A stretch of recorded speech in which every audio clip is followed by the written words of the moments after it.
guys! Welcome back to my YouTube channel. So for today's video, kung nakita nyo naman, ayan, di ba? Tignan nyo naman yung kwarto kung ang gulo ng kulay. So ngayon po ay magpipintura tayo. Ayusin ko na yung pintura ng aking kwarto kasi, ay, tignan nyo naman guys, oh, room tour. So, yan po yung kulay ng kwarto ko. Pero ngayon, may kasama po ako, magbibili kami ngayon ng pintura, tas gamit sa pintura. And ayusin natin tong kwarto na to, na para ba, ay. So, mamaya na natin anin yung color. Huwag nyo din i-judge yung color na gusto ko. Pero, may kasama po tayo, malalaman nyo mamaya. See you later! Ayan po, so itong side na muna to. Ito pala guys yung guest natin for the day. Ayan po. Ito naman na sila naman guys. Ito po, lalagay muna natin dito sa side na to para unahin natin ito. Bali yung may mga kapalog. Hindi, lalagay natin.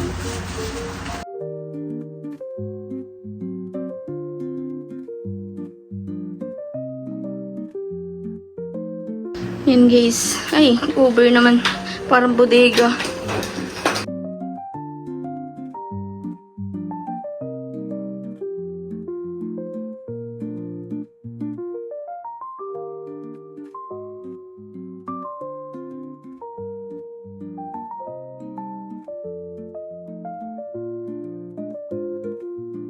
Guys, nabuksan na after na mga 10 minutes na paghirap, nabuksan na po namin. Tura na natin. Ayan guys. May nangyayari ba? Parang mas may kwenta kapag brush. Ayan guys, ang ganda na oh. Para siyang white lang pero hindi halata. Kasi ano lang talaga siya. Parang close to white lang yung pinili ko. Para di masyadong dark. Ito pa lang yung ano. Tapos yung side dun. Yun, meron kasing ano. Kaya nagtawag po ako ng backup. Para may tumulong sa atin at ang taas. Ito. Patanda. Ha? Hindi mo. Please backup.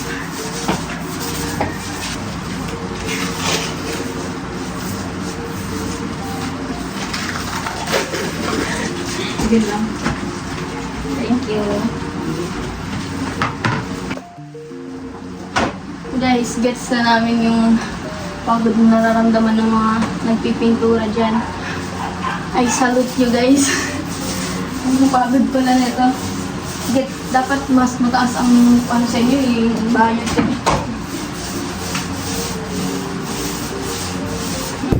Ayan guys, sila po yung first. Ay, ang ganda. Parang dalawang layer lang kailangan. Dito. Diyan sa gitna. Yan lang, madami kasi. Pero guys, ganyan ang itsura niya. Maganda naman, ano? I mean, like, nakikita na yung vision. Ayan, ganyan siya. Tapos dito, maroon yan, maroon.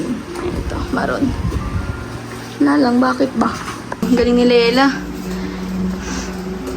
Medyo okay na siya, oh. Parang tiyagaan lang yung mga parts na may ano, may gap. And guys, kain muna kami kasi nagreklamo si Luella. Gutom na daw siya. Pagod guys.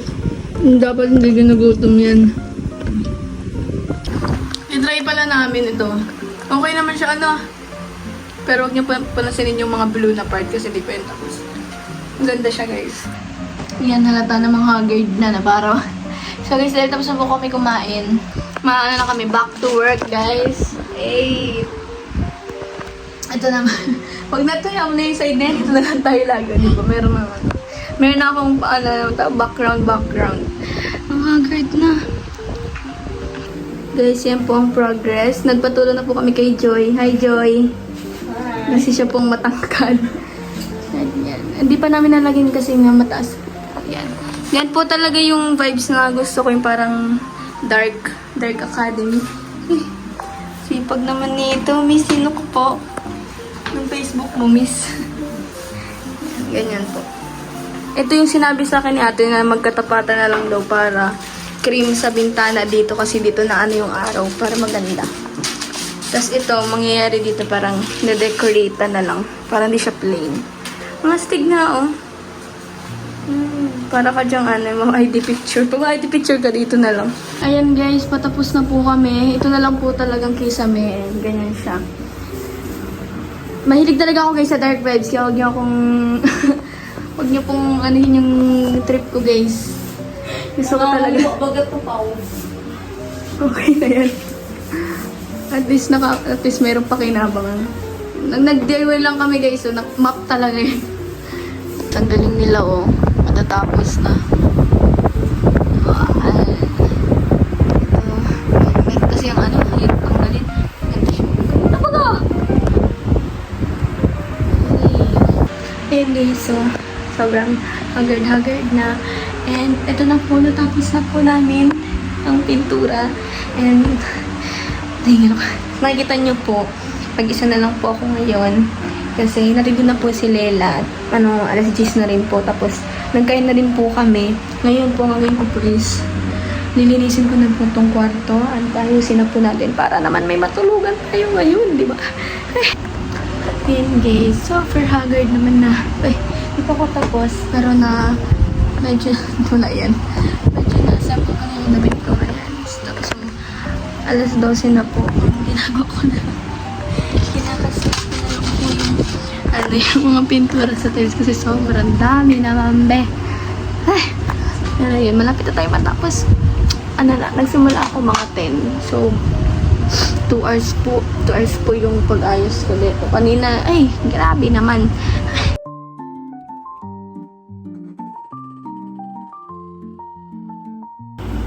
Ayan, ganda na po siya guys ngayon. Medyo hindi naman sa pero madami po kasi ako talagang gamit. And yan, ito po yung mga ko, damit. Yan sa baba. Pero ito, hindi pa po talaga to yung final na na look na ating i-achieve. Ang gagawin po natin, dapat yung kama dito siya. Parang, magiging loft bed siya. Pero dahil wala pa po yung mag-aayos ng kama, ayan na po. Ganito lang po siya ngayon. Nasa baba yun. So, yun lang po guys. Thank you for watching sa ating mini room makeover or room makeover. Pero, thank you for watching guys. Please like, share, and subscribe po sa aking YouTube channel and see you on my next vlog. Bye-bye!